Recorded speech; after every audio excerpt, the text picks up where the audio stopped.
my grandfather, and I tell the story a lot, but I'll tell it again tonight.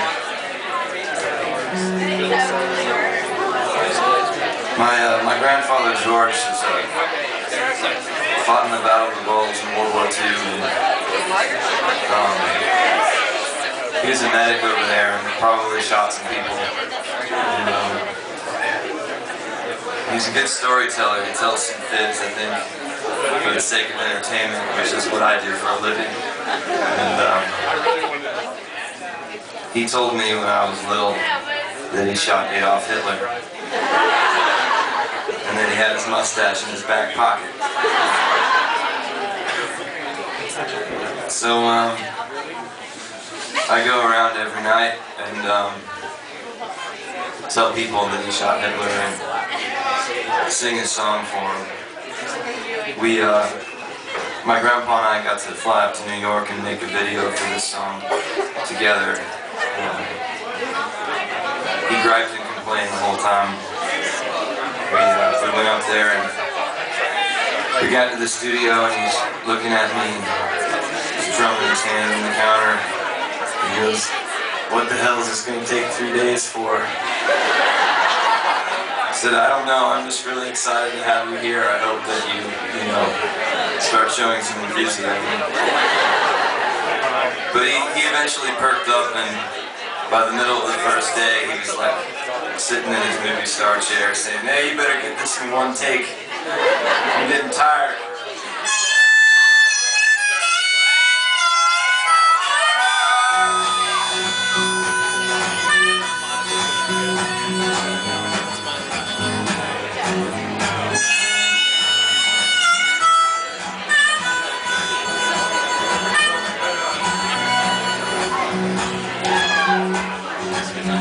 Well, my grandpa fought in World War II, my uncle fought in Nam. My father was too young, we went to school and met my mom. Her dad always told us stories around dinner time. There's one he told when I was young, it sticks out in my mind.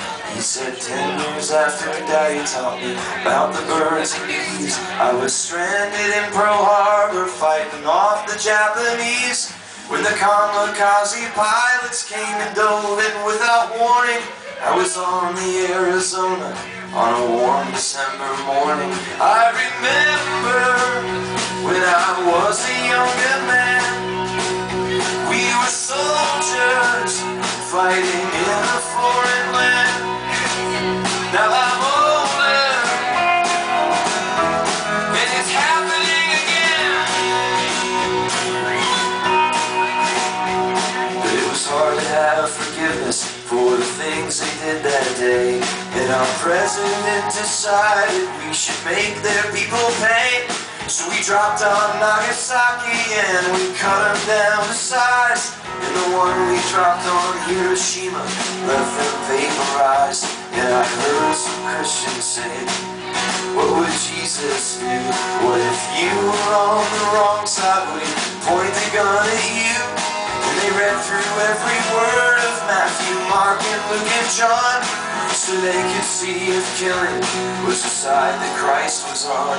I remember when I was a younger man, we were soldiers fighting in a foreign land. Now I'm older, and it's happening again. They separate the church and state and keep God out of schools, so our governments can educate based upon their rules. But people start to wonder if our politics make sense when religion is our best excuse for national defense, and when our citizens start saying that our wars are not okay. And Washington keeps telling them God loves the USA, and they teach us history so we can learn from our mistakes. And this generation wants to know how many years it takes to change the way we treat our neighbors all across the land. Cause if we don't change our hearts, we repeat the past again. I remember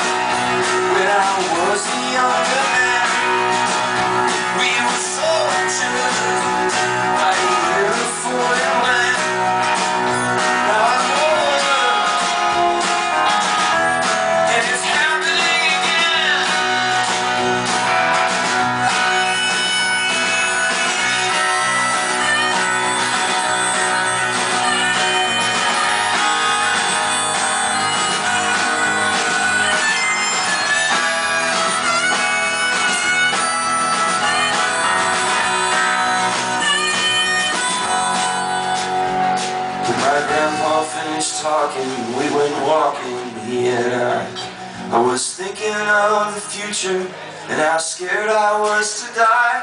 Now my best friend's overseas, in the desert where it's dry, fighting for our country, and I need a reason why. I remember when he was a younger man. Now he's a soldier, fighting in a foreign land. Now we're older, God bring him home again.